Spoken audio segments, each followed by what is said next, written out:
I'm Maria Clara. I come from Brazil and I'm currently doing my internship in the Research Center for Thermal Energy Storage in the University of Luzern.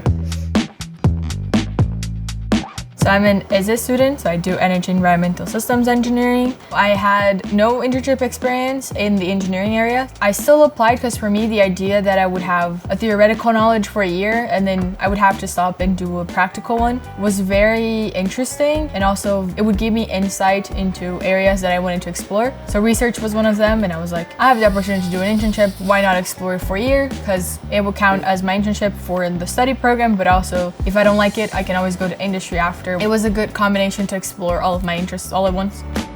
I did something that is called cold applying. They had no positions available, so I emailed one of the professors and I was like, I want to do an internship and I would love to go into research, and then they kind of made it happen so that I could work for them.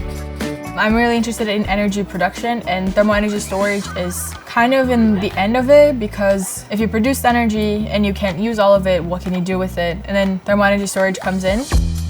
So in this lab, we do development of new phase change materials, which are the main thing for thermal energy storage. We do stabilization of those materials. We do testing of different types of combinations, but also the impact those materials would have in different metals, for example. Also during science communication, I do ways that we can explore science and give it to people that wouldn't normally have access. So that means social media and just marketing of science as a whole.